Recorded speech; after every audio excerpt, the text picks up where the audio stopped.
It's your boy Colby Covers, here with Risk Taker Sports. I'm here to give you 5 free picks today.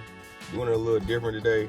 You know, life get to life and kids getting sick, so I couldn't get the videos out to everybody last night. But I'm gonna be able to get you the content right now. The first thing we're gonna look at the Austin Peay Bellarmine game. Austin Peay, they just been an average team this season. Haven't really been doing nothing on the road. Bellarmine on the other end, Bellarmine's actually looked all right in their last couple games. They haven't won a game still in conference, but they have been competing. I will say they have been competing. With that being said, I'm gonna take the points with Bellarmine at home. They went to overtime with Queens. Their last matchup, they just been playing tight games, man. And I think they gotta win one, so I think this is the one they win right here. So I'm gonna go ahead and take Bellarmine on plus the points. For our next matchup, we'll take a look at Syracuse traveling to Pitt.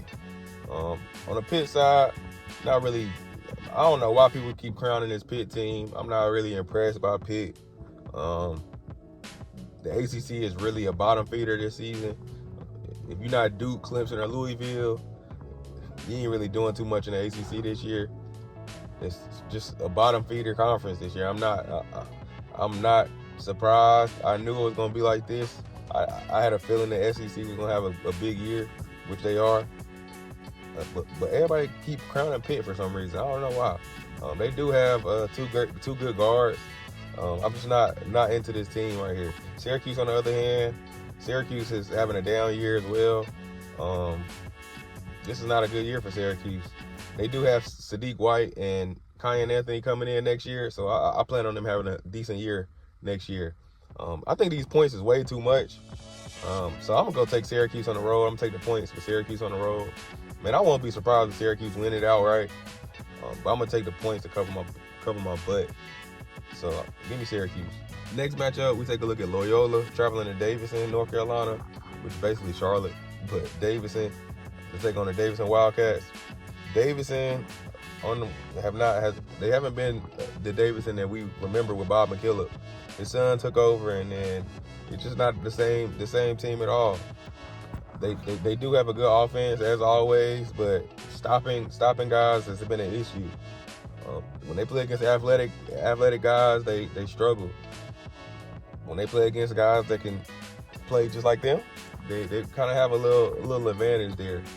On the Loyola side, Loyola, they're having an up and down year this year. They still sit right behind VCU, Dayton, and George Mason in the conference. But like I said, this conference isn't that good at all this year either. Usually you have more teams in the A10 that compete. This is one of those mid-major conferences that you might have a team make a run in. Loyola, though, they haven't competed on the road this season, so there's no way I can take any plus points with Loyola. I'm going to lay the points with Davidson in this one. Davidson did lose their last home game to George Washington, and I don't think they lose another home game back-to-back. I think they come out and they play a little bit better here. They knock down their shots. They defend, and they win the game. I'll take Davidson minus 2.5. Next, we go to Central Arkansas. They travel to Charlotte, North Carolina to take on Queens. I feel like I've bet on Queens every single day this year. I don't know. Every time Queens just keeps coming up. I don't know how, but they do. Over on the Queens side, they went in overtime and pulled it out against Bellarmine. Then that was on the road. Then they went on the road again, played Eastern Kentucky, lost that in overtime. Now they play on a Tuesday, a Central Arkansas team that is at the bottom of the conference, but is also playing. They're playing for nothing, so they don't have anything to lose. So I think Queens comes in this game a little sleepy, a little tired. They do win the game, but I think that's too many points with Central Arkansas. Like I said, a team that is playing for nothing is a scary team to play. They don't have nothing to play for, so they play hard. So I'm gonna look at Central Arkansas plus the points here. Like I said, Queens is probably going to be, this is probably a sleepy spot for Queens. Back-to-back overtime games, and they lost the last game. They come in this game, like I said, they do win the game, but this is like maybe a 6-point win. So I'll take Central Arkansas in this one.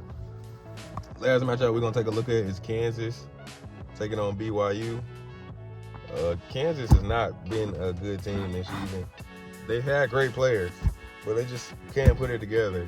And it's proven that just because you're getting NIL money doesn't mean you're going to be able to compete and be a good team.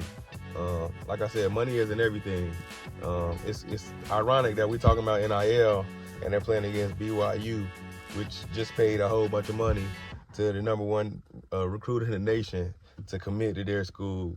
It's crazy how college basketball is going right now. Looking at the matchup, Kansas, I need them to play well here. I think they should come out and play well here. DeJuan Harris has been playing out of his mind. He needs his guys to step up and compete with him. They need some action out of him, and they also need some stuff out of Hunter Dickinson. Hunter Dickinson has looked terrible this year. He was better off leaving and going to the draft this past season. But other hand, I don't really know too much about this BYU team. Haven't really paid a lot of attention to BYU this year. But this is just a play on the spot for Kansas for me. I think Kansas comes out and wins this game. Like I said, they haven't played well this year. They're just this is not a good team from what I've experienced and what I'm used to seeing out of Kansas. But I do think they come out and they play hard today. I think they start to heat up now. They start to wake up a little bit and understand what they're playing for. And once the conference tournament comes and once the NCAA tournament comes, I think we're gonna be talking about Kansas a lot. So I'm gonna take Kansas here. I'm gonna take them to win the game. I'm gonna take them plus the points too. But I'm gonna take them on the money line. I'm gonna sprinkle a little bit on the money line, and I'm actually gonna take the plus 2.5 points or 3.5 points. I think it is now. So that's what I'm gonna go with. And those are my 5 picks for today, Tuesday, February 18th, college basketball slate. I appreciate y'all tuning in. I do want to leave y'all with a 2-team parlay that I love tonight. The odds are plus 302. I'm going to go with Davidson on the money line, and I'm going to go with Kansas on the money line. Like I said, pair those two up. It's plus 302 odds. If you bet $100, you'll win $302. Can't beat that. That's a good night right there. Off 2 teams, off a 2-team parlay, that's pretty good.